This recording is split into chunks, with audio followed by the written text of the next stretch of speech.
We continue today on this 16th Sunday after Pentecost in the Gospel of Mark, today in the 8th chapter, beginning with verse 27, as Jesus continues to travel throughout his homeland, and he is being more and more well known. So Jesus went on with his disciples to the villages of Caesarea Philippi, and on the way he asked his disciples, "Who do people say that I am?" And they answered him, "John the Baptist, and others Elijah, and still others one of the prophets." He asked them, "But who do you say that I am?" Peter answered him, "You are the Messiah." And Jesus sternly ordered them not to tell anyone about him. Then he began to teach to them that the Son of Man must undergo great suffering and be rejected by the elders, the chief priests, and the scribes, and be killed, and after 3 days rise again. He said all of this quite openly. And Peter took him aside and began to rebuke him.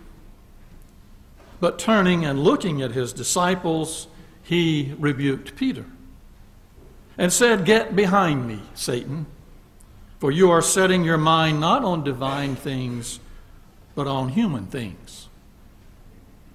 He called the crowd with his disciples and said to them, "If any want to become my followers, let them deny themselves and take up their cross and come after me.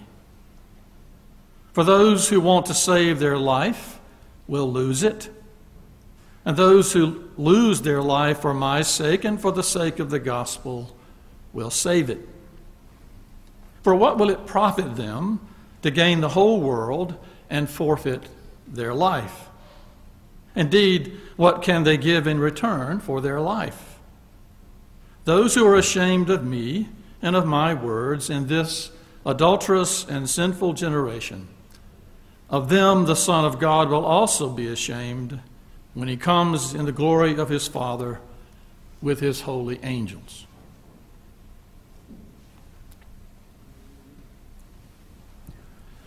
What you remember most about it, I think, is that sinking feeling that you get in your stomach.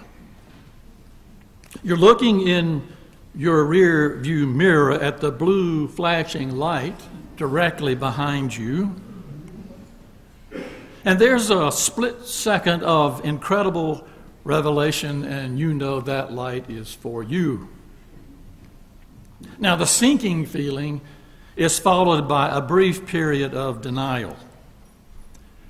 It's that period where you want to say that there's just a simple misunderstanding going on here. I mean, whatever has happened is not what it seems. You know, the speedometer cable, the sun in my eyes, the need which precipitated my haste. I mean, there's got to be a simple misunderstanding. Now, the period of denial lasts from the time the officer leaves the patrol car, which, by the way, is located just under the blue flashing light, until a few seconds after the officer says, "May I have your driver's license, please?" Sometimes the denial is followed by a brief, usually a very brief, sense of bravado, good-natured bravado. This is where you fantasize saying, "Officer, I'm really sorry. Today is Tuesday. I only show my license on Monday, Wednesday, and Friday." But generally the reality of it all soon takes hold. And standing convicted, as it were, by the radar or whatever means utilized by the representative of our system of law and order, we accept our ticket and we go on our way, more aware of, at least, of our own potential for failing, and the rather shaky ground we stand on when we cling only to misunderstanding to justify or explain our deeds. Now, in today's gospel lesson, Peter, always Peter, is again portrayed as a disciple who gets caught in a simple misunderstanding. It's a misunderstanding seen quite frequently. We know that in Jesus' story, particularly in relation to his life together with the disciples.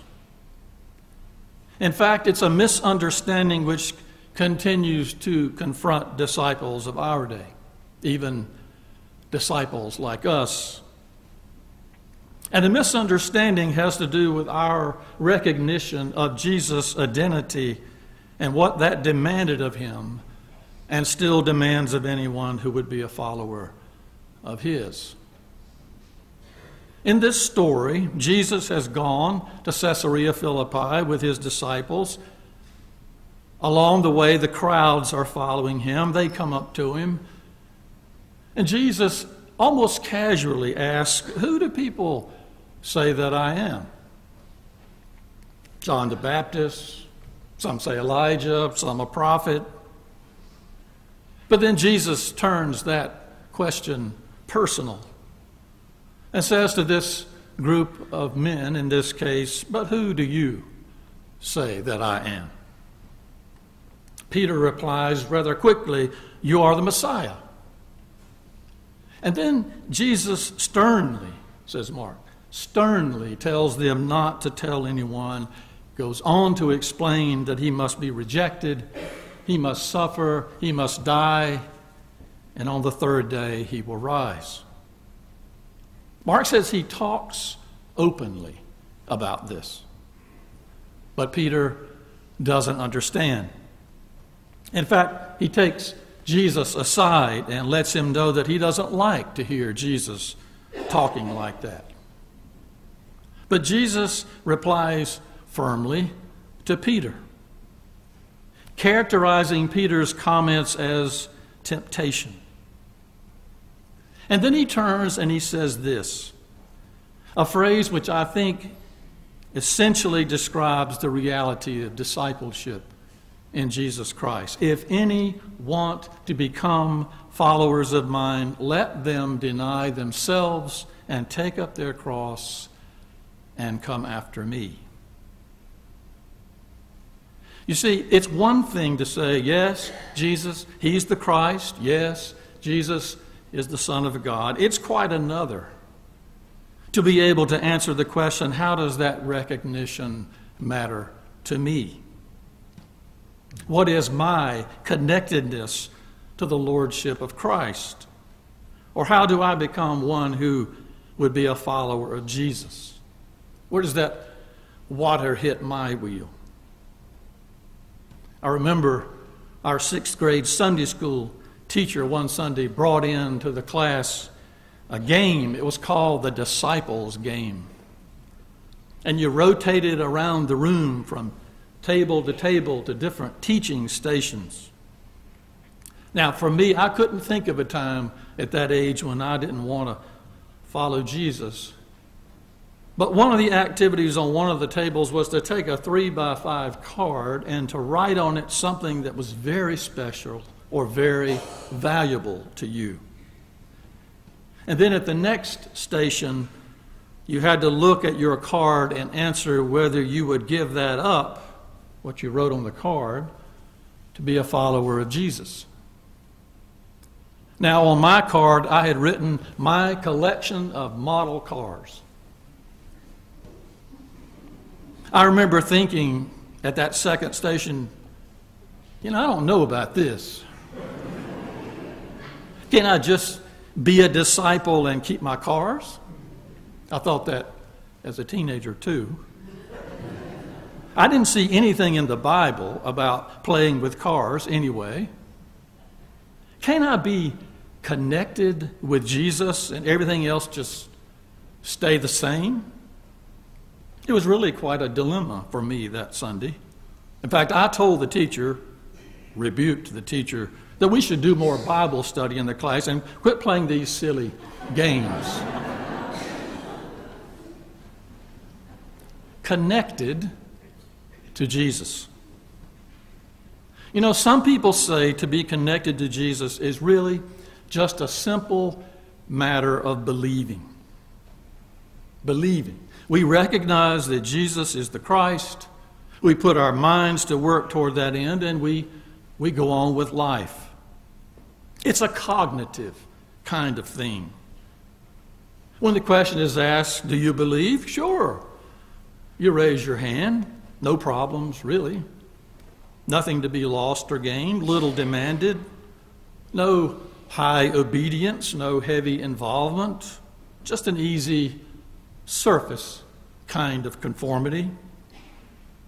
The surveys back it up. Over 60% of people surveyed in this country say they believe in Christianity. Some people say to be connected to Jesus is a family affair. We live our way into a knowledge of Jesus through the covenantal relationship that God promised to all of God's people. And we get this according to who one's family is or has been. And there's a kind of colorful sociality to claiming a relationship to Jesus this way. It's a charming kind of connectedness, even if it can be highly exclusive of those who don't fit into our organic church connections. Several years after I was ordained into the ministry, I was leading an adult study group where we were talking about our faith backgrounds, and one person said, I'm a born Moravian, and I have a particular knowledge of what good church music is and what it should be. The person beside them said, well, I'm not a born Moravian. I'm a converted Moravian. And I do enjoy the music, but I find myself even more attracted to the chicken pie and the sugar cake. He said, as far as I'm concerned, I'm a faithful convert. Still, other people say that to be connected to Jesus involves a responsible decision about Jesus. From this perspective, believing is beefed up by creedal competence. Meaning is extended by ritual induction. In this kind of connectedness, there's a high premium put on dogmatic assent, as well as the acceptance of and agreement with whole bodies of teaching that are deemed essential to faith. To be connected to Jesus. I believe, I'm affiliated, I decided. I think all three of these kinds of recognition of Jesus are understandings of how we can accept and know him and how we're involved with him, and they have validity. But I also think that perhaps there's an earlier, even more basic mode of experience for those who would be followers of Jesus the Christ, of Jesus as their Christ. That experience is recorded by Mark here in the words, coming after him. Listen again to what it says. If any want to become my followers, let them deny themselves and take up their cross and come after me. That's what Jesus did in his own relationship to God. He came after a personal, intimate, trusting relationship with the God he knew as his heavenly Father. He denied not something he wanted as much as he denied a self-serving way of life. The self he left behind was the self which was concerned with its own ends and its own egotistical wants and needs. Of course, leaving that self behind led Jesus to a sacrificial way of life. In the end, it led him to a cross. And he accepted the cross somehow, knowing that it was the way it needed to be for him. He followed his love and obedience to God, even though it led him into suffering and humiliation and even death. anyone who would be a follower of mine must leave self behind, take up the cross, and come after me. In the book, The Prince of Tides, the main character, Tom Wingo, describes how he grew up in a small coastal South Carolina town called Colleton. He says that every Good Friday, his grandfather, Amos Wingo, would put on a white robe and sandals and carry a 90-pound wooden cross up and down the main street of Colleton from noon until 3 p.m. This personal act was Amos Wingo's way of identifying with the Jesus he followed. Tom says that as a child he was always embarrassed by his grandfather's behavior. Every year the sheriff would issue Amos a ticket for obstructing traffic, and every year the members of the Baptist church would take up a special offering to pay his fine. When he was much older, Amos Wingo even attached a small tricycle wheel to the bottom of the cross to help him be able to continue this public act of a simple faith. Of course, says Tom, adding the wheel just made it an even more offbeat annual phenomenon for everyone in town. But later, after his grandfather's death, Tom said that he regretted that he could never be the kind of man his grandfather was. Tom said, "I never really appreciated his strong, uncritical maleness, his dedicated faith. I did not know how to cherish his beautiful sanctity. He traveled a world brimming with the sacrificial love of God, and through his life, he just hoped that other people would see."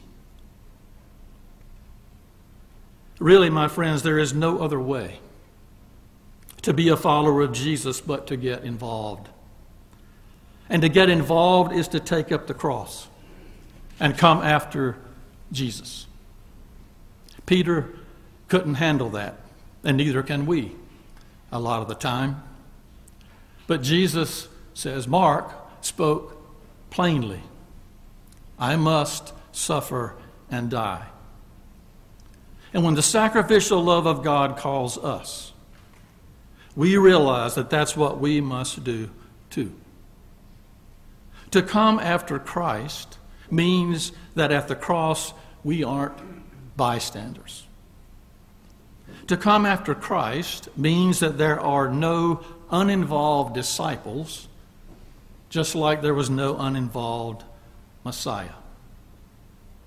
To come after Christ means that we leave our self-serving interests nailed to the tree. To come after Christ means that as followers of Jesus, no matter where that journey takes us or the crosses that we carry along the way, we understand that we are part of God's very redemption of the world. You know, when Peter challenged Jesus' recognition that suffering and sacrifice were first along the way to resurrection, Jesus said, "You're not on the side of God with that attitude." Perhaps from Mark and Jesus and the Amos Wingos of life today, we can hear the message we need to hear if we know the Christ and follow him. That faith is not a success story. Faith is a story that says, I take this up as my very own way of life. Amen.